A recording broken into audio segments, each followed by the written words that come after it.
goosebumps like he's standing naked inside a meat locker.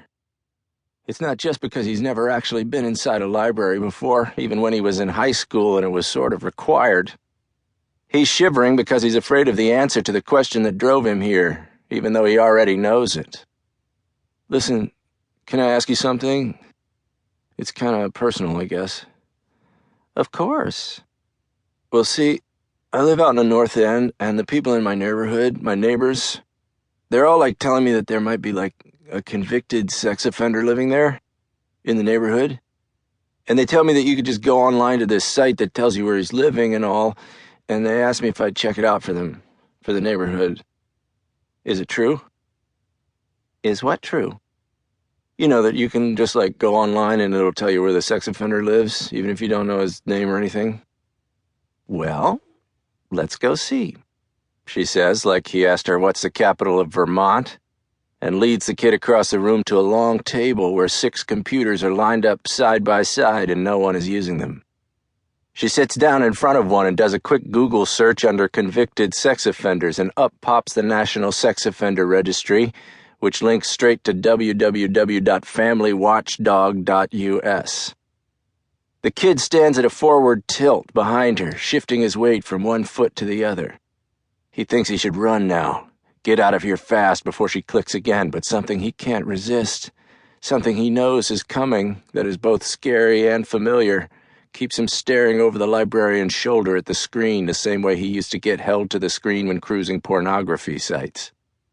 The librarian clicks Find Offenders, and then on the new menu hits By Location, and another menu jumps up and asks for the address. You're from Colusa, right? What's your neighborhood zip code? It's, 33135. Any particular street you want to look up? He gives her the name of the street where his mother lives and he used to live, and she types it in and hits search.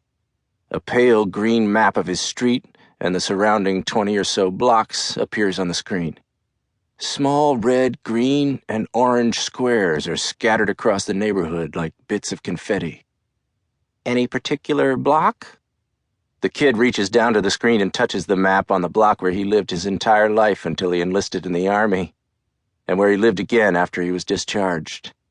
A red piece of confetti covers his mother's bungalow and the backyard where he pitched his tent and built Iggy the iguana's outdoor cage.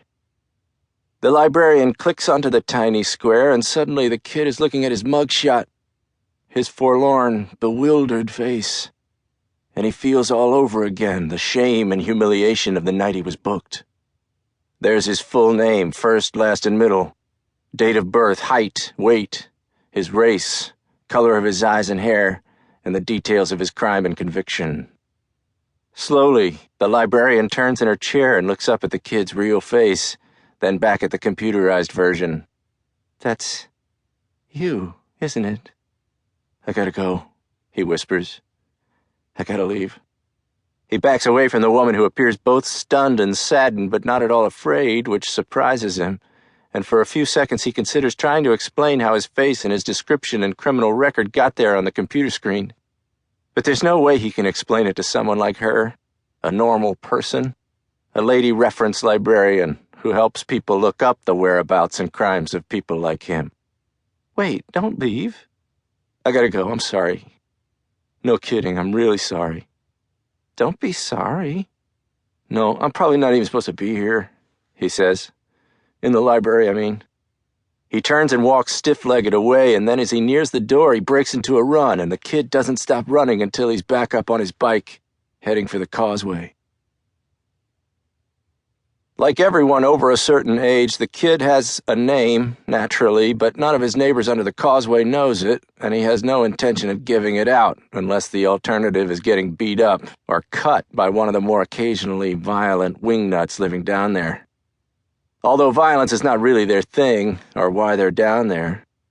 Or unless he's required by law to give his full legal name, which happens often enough to make the kid stash his ID in his right sneaker where he can snatch and deliver it quickly if he needs to prove his age, to buy booze or cigarettes, or if a cop or an officer of the court or a social worker calls for it.